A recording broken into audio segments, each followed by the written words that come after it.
Today, our guest is Andrew Shean from Penn Foster and an alumnus of Alliant International University. Andrew, great to have you. Great to be here. Whoop, Thanks, whoop. Andy. So, you have a really impressive background, but going through your biography and talking to people you know a lot of people at Alliant, obviously, a lot of people in higher ed in San Diego who I have know in common with you. This is the first time you and I have met, but we know a lot of the same people. I'm surprised we've not run into each other before in California, Arizona, or Texas, or somewhere along the way. So great to have you. Great to be here. Man, I'm a big fan of Alliant too. So it's kind of an honor. Tell my wife it's kind of an honor to be able to do a podcast with, where I went to get my doctorate.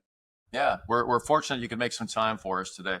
Out of all of the impressive results you've had in decades in higher education, I have to say the one I'm probably most impressed with is Teacher of the Year Award.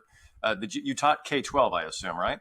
I did. I was a high school English teacher for the at-risk youth at Abraxas in San Diego. And actually, I was working there when I finished my doctoral degree. And the principal at the time was also an Alliant doctoral partner of mine, Dr. Dan Lopez, and we both worked at Abraxas and won a couple of continuation and School of the Year awards, and I was honored to win Teacher of the Year awards. That was a tremendous honor, and my heart is still there. Seeing kids who come from really tough backgrounds sort of get their mind turned on and gain confidence and see them successful later in life. I still get calls from them. That's definitely one of the highlights of my life. Well, that's a really impressive award. Out of all the teachers, you've made an impact. And we call this impactful discussions for that very reason. We're big fans at Alliant, as you know, because you've been inside of our walls and you've been inside of our online classrooms as well. We're a big believer in values. And I think we certainly honor diversity of thought, diversity of people, bringing new skill sets. We all have different skill sets we bring as strengths to the university. But the one thing that's a no-go for us is if you don't fit our value system. And so the impactful values discussion is just about our 6 values being the impact values. The bottom line is respect people, use respectful communication. And the beautiful thing about an organization is everyone has to agree on what the mission is and what the values are. You might disagree about how to get there sometimes, but that's okay as long as you do it with respect. What do values mean to you? Because we certainly know what they mean to Alliant, but how do you look at the world through a value system? Yeah, that's an interesting question. Just like an example of it, when I talk to my teams about like what matters most to me, the number one thing is like you have to have a heart for people. You have to deeply care in honestly, not to be cheesy, but like in a truly altruistic way. You really have to care about, in Penn Foster, like we really are focused on sort of underserved populations. You have to really care about making an impact in their lives. That's got to be your true north. Like, so that to me is like an example of like value number one. Like your heart, mind, spirit has to be in the right place. Otherwise it's not a fit. Right. So values, I think, are huge. And, our number one value is you got to be obsessed with learner success. So happy to hear that because we often talk about credentials and skills and background, professional experience. And the example I often give, you might be the best accountant in the world. Like you give speeches globally about how to do accounting just the right way. You have awards, you've written books about it. But if you don't have the right values, meaning you don't respect people, and you can't collaborate with your teammates, we call it the no jerk rule here. You just can't be a part of our team, right? It's just, even if you have all that great experience, and so many people, they miscalculate that. I got this credential, this degree, this experience, I should get this job. And really what it comes down to, I'm looking for somebody collaborative. Do you feel the same way? Yeah. Just to like put on my teacher hat, especially with teaching with like at-risk youth back in the day, like the classic mantra was like, nobody cares about what you know until they know how much you care.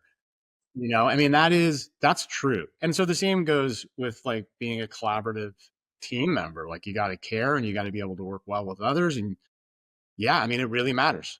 It does. So you're the Chief Learning Officer at Penn Foster. First of all, tell us about Penn Foster and tell us about your role within Penn Foster. So I'm the Chief Learning Officer. I've been here about 4 years. Basically, Penn Foster Group is an umbrella in which multiple brands exist. Penn Foster, probably high school and career and college are the flagship, but there's others. Very large, over 250, 300,000 students.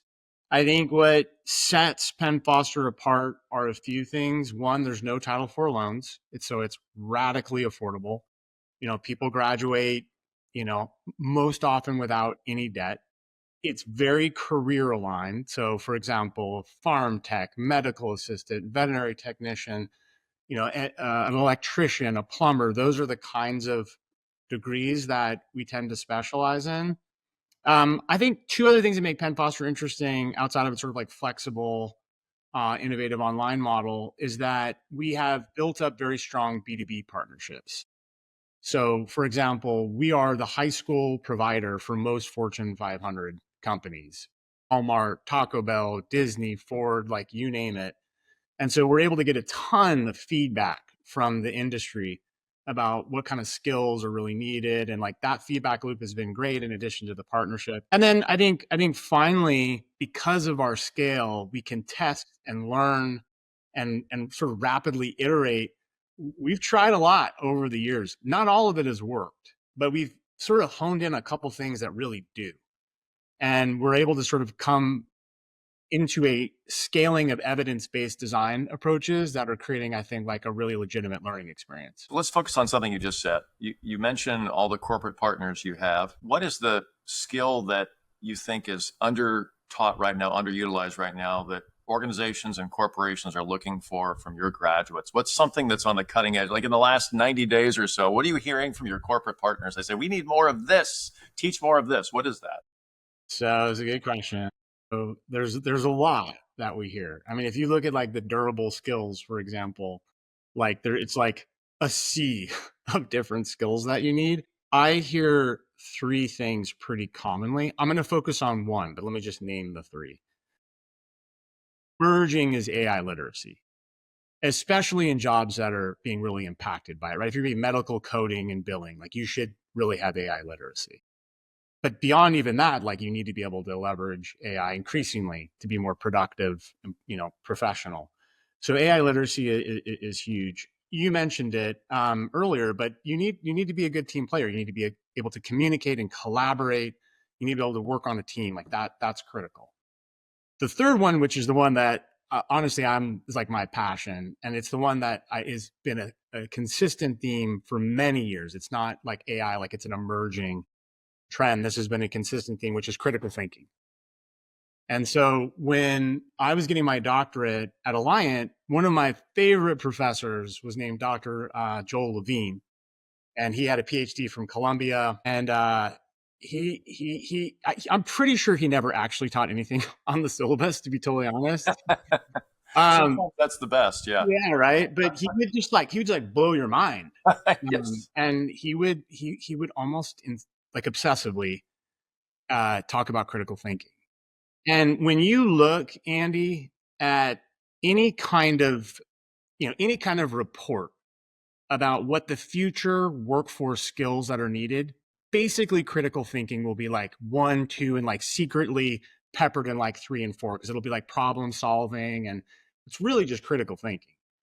I think in addition to that, and let's connect this with like the emergence of AI, if people don't understand that like AI, most models suck in the entire internet as their like data model, and that the internet isn't always right, the internet has bias, and you don't have some level of capabilities and tools to have discernment, like it's going to be a scary world for you. And so critical thinking to me, not only do I hear it a ton from our industry partners, it's to me, it's almost like inherently value as technology becomes more ubiquitous and everyday use. Like you must have critical thinking skills. I'm so happy you said that, Andrew, because I think the most underrated parts of higher education, whether it's bachelor's, associate, certificate, doctoral, master's, is the development of your critical thinking skills. My partner recently did a master's degree, and very intelligent person, very educated person, but just taking that next step.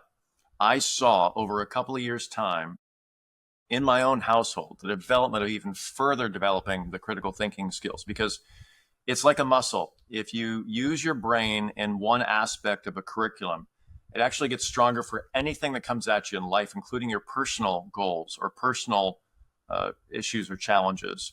And the critical thinking skill that you just mentioned is by far what people don't understand. I think liberal studies degrees sometimes get a really bad name, but it's fine. It's not just about learning about a bunch of different social sciences. It's also about developing your brain to think differently. It unlocks pieces of your brain. I give this example too. I did music when I was in high school and my undergrad, played saxophone, piano, learned music. And I didn't ever intend on using that professionally. It wasn't even a hobby. But learning music unlocked my creative side of the brain to critically think about things in different ways I never dreamed of. And I'm so happy you said that, because I think sometimes higher ed gets a bad rep just because it's not always so focused on one singular outcome. But people are forgetting it's about developing that critical thinking skill. And it sounds like you're right on the same page with that. Yeah, 100%. And like maybe just two quick comments. Like one, if you're out there and you're listening, like intelligence is not a fixed trait. You can improve the quality of your thinking. Just like if you go to the gym, you can like lift weights and like get stronger. And really, like you said, the example of your partner, like when you go and get a real education, you are not only learning specific skills that can help you in your professional life, specifically to a job, you're gaining, right, critical thinking skills that enable you to have higher quality thought, which is transformative at like a personal life level.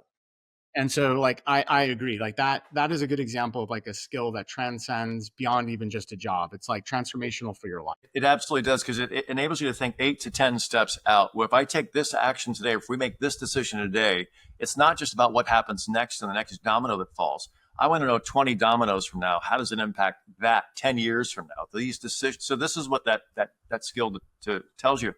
You mentioned AI literacy a few times already. Can you define that in your own terms?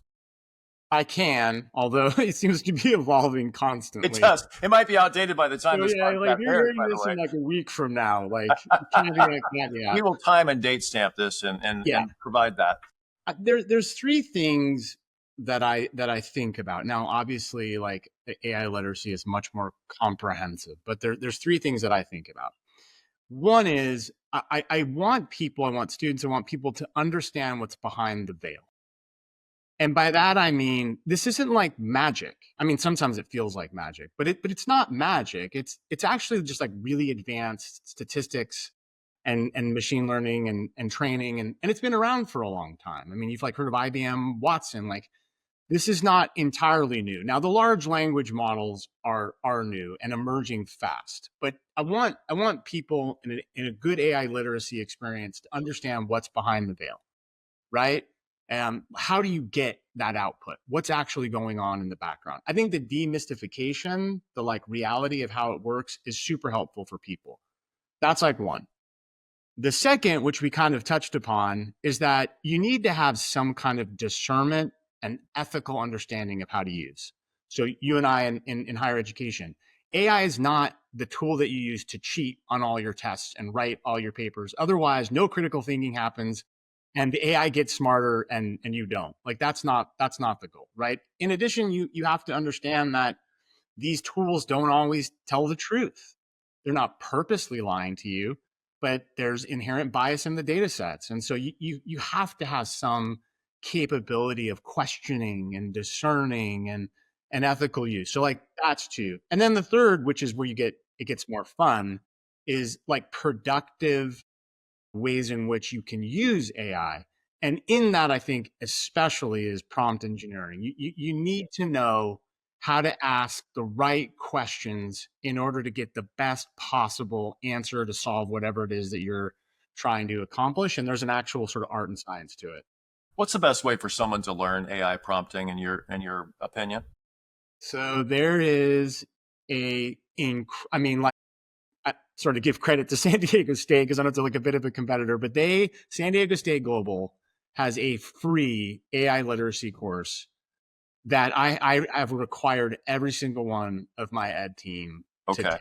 Okay. I'm writing that down because I want to take that because it's always good to have new knowledge. It's money. It's money. I would say absolutely do that. The second thing is be curious. Like be curious. Like punch buttons and break stuff, and like be a learner. Get into it. Like go through your own set of experiences and sort of play around. That truly is helpful. I recently have seen this quote 3 or 4 times. I want to get your take on it. The quote is, I don't know who it attributes to, but the quote is, AI is not going to replace your job. People that know AI are going to replace you. What are your thoughts about that quote? I think it's Molick that says that at University of Penn, who's like a very prominent like AI researcher and thinker and thought leader. I could be wrong. I think it's true. And Yes. let me tell you why I think it's true. And let me give you the and. If I'm grading, if let's just make up something up. Like if my job is to grade high school English papers, that's what I do. And independently, I can really effectively grade 3 papers in an hour, right? But my counterpart can grade 10 papers in an hour just as well using AI and cost the same. Like, who's going to get that job, right? The person, to your quote, that's figured out how to use AI with the appropriate human in the loop. So I think that's true. And I think that's true of coding. I think that's true of like go down the list of a ton of other use cases in which AI can be an extremely helpful productivity tool. The and is, look, let's just be honest. There's some jobs that are going to get disrupted by AI. Like if you don't think that's true, like we're lying to ourselves, right? Like Blockbuster, like then like that got killed by streaming. So like these technologies are disruptive in nature. Now the good news is that while some industries get disrupted and jobs go away, other industries are born and new jobs emerge, which is why places like Alliant and Penn Foster are so critical, because we should be your partners in continuously upskilling you and training you. And right, like that is why it's so critical. That's right. You mentioned Blockbuster. I can add to the list Woolworths.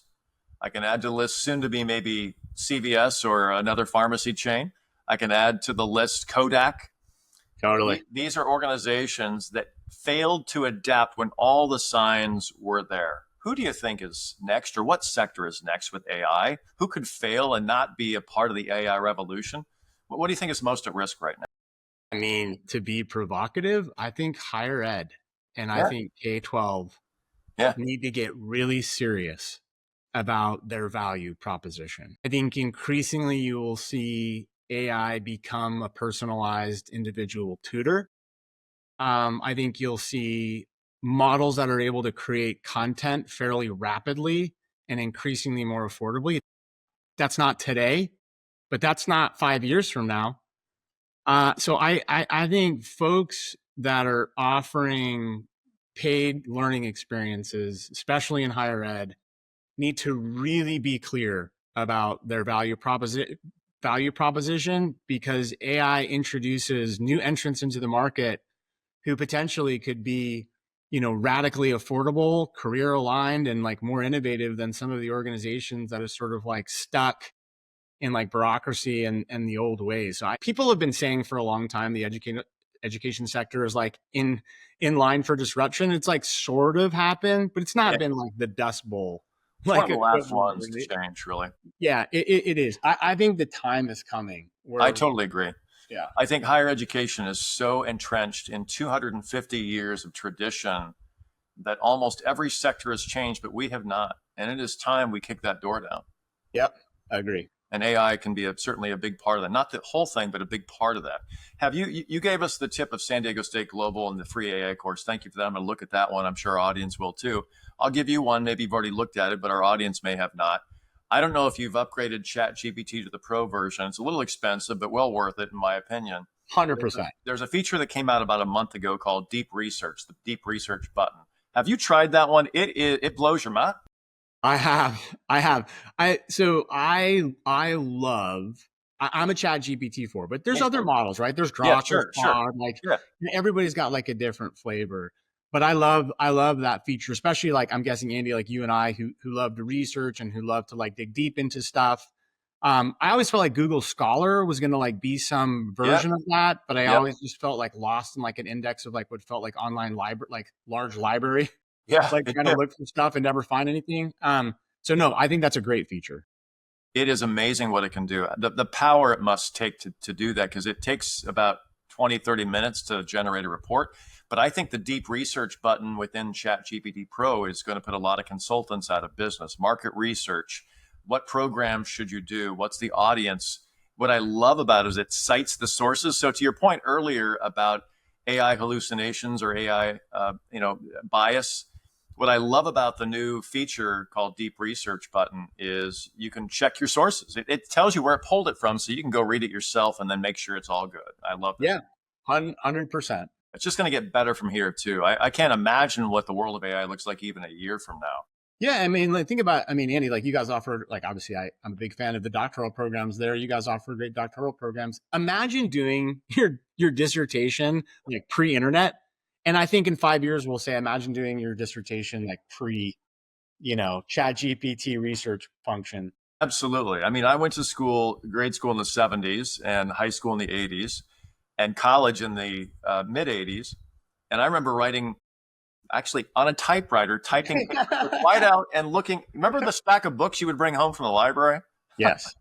Yes. I mean, imagine writing a dissertation like that today. Today's students would go, "There's no way that's possible." That's why it was like probably 10 years to get a doctorate. It was just a stack of books that literally you'd leave the library at 20 books page by page. And it's just amazing what you can do today. So what are the sectors or maybe a specific job or company or organization you think that people think, oh, AI won't reach that one? What do you think is possibly a big surprise for people that AI could do that we don't even think it can do right now in the near future? That's an interesting question. I mean, so like the first thing that goes to my mind is like services, like a haircut. Is AI going to like replace a haircut? I don't know if you remember that really bad commercial though. It was like a suction cup like haircut, like Wayne and Garth from Wayne's World. Yes. You don't want that.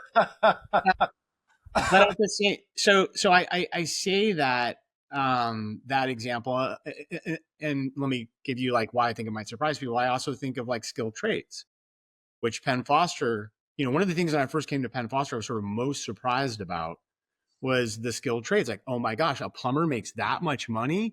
They do. An electrician makes that much money. And having taught in an at-risk high school, like a lot of those students don't necessarily think of themselves going to, some do, but don't think of going to like a 4-year university. Like a skilled trades pathway would be incredible for some of those kids. So that really surprised me. So it's like, is AI really going to come and like fix your plumbing? Here's why I preface that with, because your kind of question was what might be surprising for you. How far are we away from, the robots, and the artificially guided, system within those robots that start to be able to help and or perform certain services? I don't think that's tomorrow, but I think you got to keep an eye on that long term. And we should be very cautious because if you've seen Terminator 2, it's 2027 that the robot take over. It's only a couple of years away. Yeah. Now, I've heard that you're going to be on a panel next week. Is AI one of the topics you're discussing in that panel? And if so, what's your slant on it? How are you preparing for that panel discussion? You've got an audience, a pretty large audience at one of the largest conferences in education in the world, and you've been chosen as a panelist. Tell us about that. Yeah, thanks, Andy. So it's a panel essentially about workforce readiness, and like AI is a part of it. The sort of the two things that I want to talk about is how do you create a learning model that really prepares people to be career ready, and then what are the kinds of AI skills that you need to be career ready? And just as like an example of that, and we touched upon this briefly, you not only need to know career specific ways in which you're going to leverage AI on the job, you also need to have some form of like AI literacy as it relates to like the learning model that prepares you to be like, ready to be like efficient day one on the job. My big sort of passion is situated, authentic learning. We need to create like learning experiences in which students are replicating real life application, but in a low stakes environment with lots of feedback and lots of practice and lots of trial and error, that they really gain mastery in what it is they'll actually do on the job. So once they get to the job, they're ready to like get in like day one. Internships and externships are some of the examples that we see historically as most powerful. But we're getting into a world in which AI is going to, in my opinion, drastically reduce the cost of content and media creation. And we're going to be able to do lots more of immersive scenarios and situations. And I think create a far more multimodal creative learning experience. So that's kind of like my big things I'm coming into that panel with. Talking about innovation in AI, the self-driving car is a part of that. I live in Phoenix most of the time, and Waymo has chosen 4 markets. Phoenix is one of them. Been running in Phoenix for a little over a year. I take it more than Uber or Lyft or anything else. I love it. And the data is showing it's reduced accidents by X percent. I think it's 80 or 90%. Don't quote me, and I don't have the exact number, because it just doesn't make a lot of errors. And when a Waymo car makes an error, it makes it once, and the whole fleet learns from that mistake. What are your thoughts about adaptation of the self-driving car and how that then impacts AI use for other sectors too? Because it is quite impressive. I don't know if you've been in a Waymo yet. I have. In Austin, I think, near you. Yeah, I have many times. Actually, we took one recently. We had a leadership retreat in Scottsdale, and I took Waymo to the airport. Can't go on highways yet. Is that right? No, not yet. It takes the back roads. But I think that the one of the really interesting things you said about the self-driving car is like, call it the hive mind, right? Where one part of that hive makes a mistake, and that learning is immediately beneficial from all. I just have to make this like bridge into higher ed. That's what higher ed should be. I think, as Herbert Simon said, that like higher ed should move from like a solo teaching sport to a community research event. That's what higher ed should be. We should all be like some version. Yeah, we got to differentiate ourselves, but like we should all be out there. It's part of why I love like research and publishing and sharing when it's done well. It's all about like helping students ultimately. We should be some version of the hive mind. But I think when it comes to like, these systems that are going to quickly learn and scale, I mean, I think that has pretty disruptive, positive, potentially impact. I mean, think about the airlines, think about driving cars, think about, go down the list of the possibilities. And I think that there's something there that, again, like we as humans should seriously think about more broadly. Yeah, agreed. Because human beings can make the same mistake multiple times, where AI tends to, not always, but tends to make it only once, be corrected, and then never again. I love that about AI and its future use too. So earlier in this conversation, we talked about critical thinking skills and how higher education can help that. We've then blended into AI. I took a leadership course recently, and I loved the topic. It's about when an innovation hits, think 8 to 10 steps out. For example, with the self-driving car, if that becomes the majority of what's on the road 10, 20 years from now, think about the reduction of accidents. I think it's close to 30,000 people die per year in the US from auto accidents. So that number could be cut in half or go down 80%. What a wonderful outcome of the self-driving car that could happen.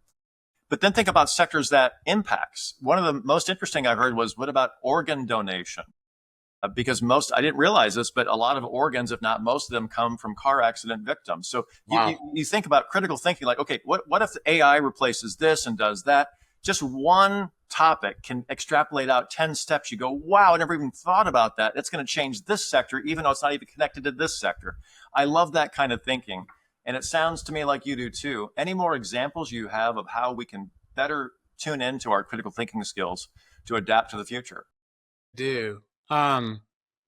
Maybe a couple. So one is, right, like in my first like professor role, I would say like I was obsessed with critical thinking, and I went and sought, what I thought were the experts, like Paul and Elder, and like go down the list.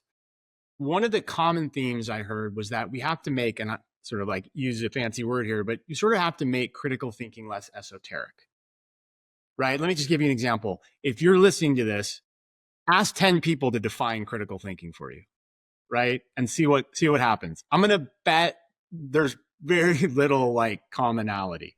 So we have to make it less esoteric. We have to define it, right? Really clearly. I think critical thinking is examining your bias.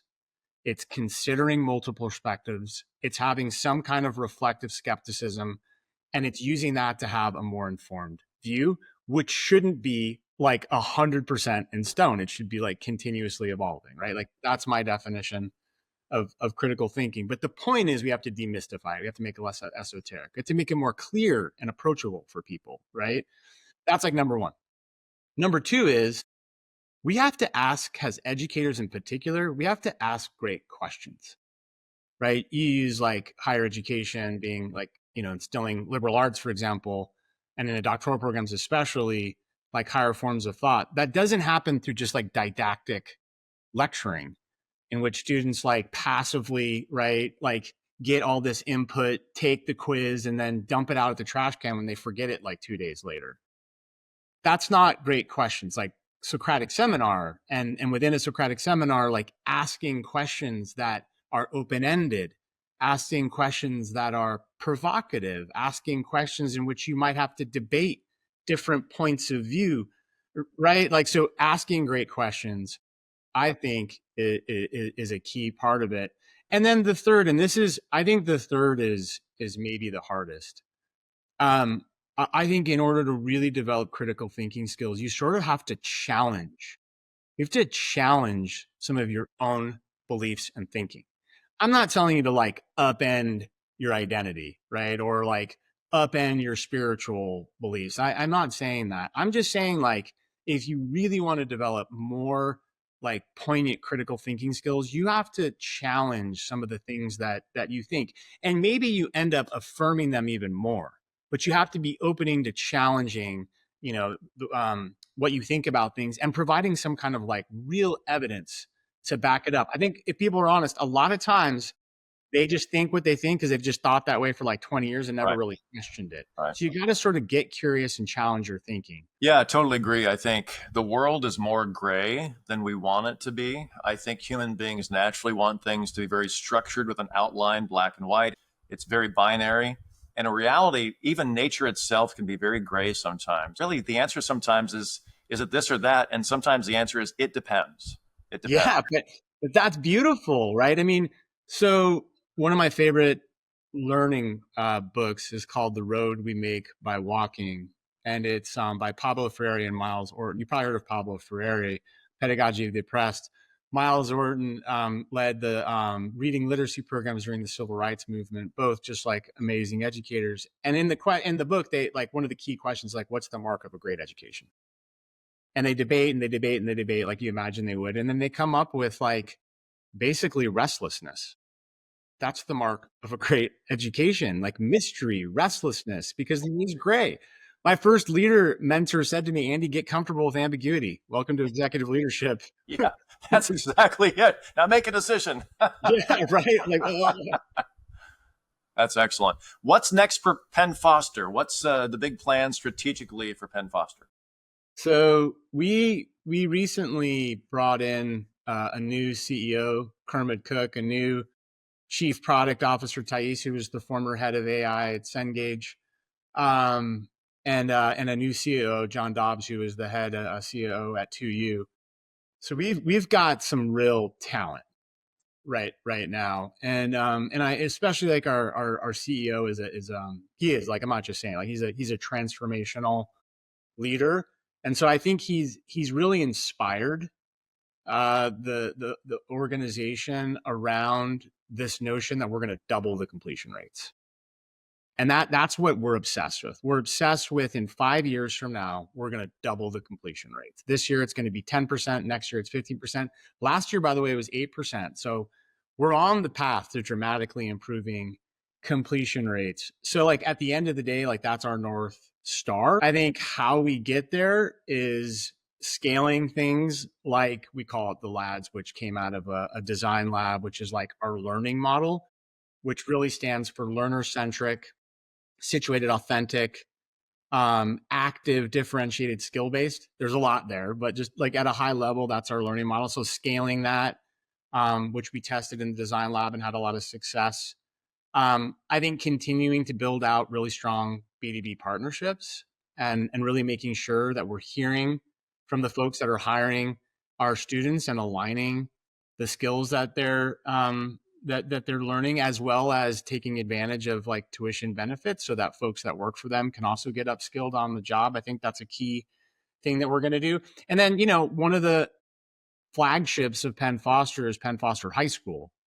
And, we're seeing an increasingly strong interest in online options for students who are under 19. Historically, Penn Foster has been a bit of a mix between adult and 15 to like 17, 18-year olds. We're seeing that shift where more students are interested in online high school options. So I think the future is really around pathways, where maybe a student is more career focused and wants to expedite their online high school to get that electrician job. Maybe a student in their local zip code doesn't have a great school option and wants a pathway into post-secondary. So like really creating robust, comprehensive, personalized pathways for students, I think is part of our future. And then we talked about it during this session, but I think taking advantage of AI. How are we going to create content better, faster, cheaper? How are we going to meet students at their point of need, but with the right human in the loop? That's right. Those are the things that, we're thinking about. I love what you said about picking something, and that could be a very specific curriculum that leads to gainful employment in a very specific field. Even if you change your mind later in life, and you probably will, I think another underrated aspect about learning a skill is transferable skills. So for example, I remember my first career for 10 years was news talk radio, right? And when I got into higher ed, I remember people in the interview process going, what on earth is some guy talking on a microphone going to bring to an institution of higher education? I said, well, here's probably what you're not thinking about. Communication skills, motivation of an audience to act, following metrics of ratings, and how do we increase ratings or sales, right? So I think what a lot of people, they go, oh, I have to pick the perfect career for my long term. And then they get paralysis because they can't find the perfect career. Just pick something, do it, because you're likely to change later anyway.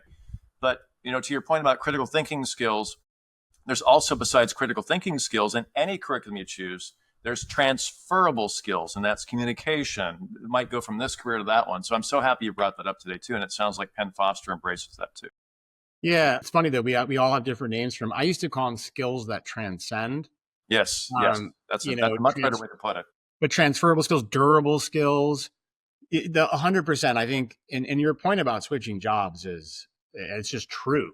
I mean, most people, right, don't have the same job for 30 years, and disruption happens. We talked about with AI, so like there is incredible benefit into gaining those transferable skills, 100%. Well, finally today, there's a lot of agitation in the air in the United States specifically. There's a lot of change happening. Half the country feels one way, another half feels another way. We're not here today to talk about politics or choose a side, but rather transcend, to use your word, above that. What advice can you give our audience to, in an agitated world, especially in our country, how do we maneuver through that and still survive, and not just survive, but actually thrive? What's your best advice for our audience on that topic today? There's two things that is a great question. There's two things that I would say. One is really simple. How do you, within your local sphere, right, within your family, your friends, your work, how do you bring just compassion every day, right? It's as simple as that. Bring compassion every day where you have influence, where you have the opportunity to make a mark. You don't have to go and like change the world overnight, right? Like that just simple effort matters. That's one. The second is bigger, which is, if you've ever read like Dewey and Democracy of Education, like what I found so profound about that book is the future of a good democracy is in an educated populace.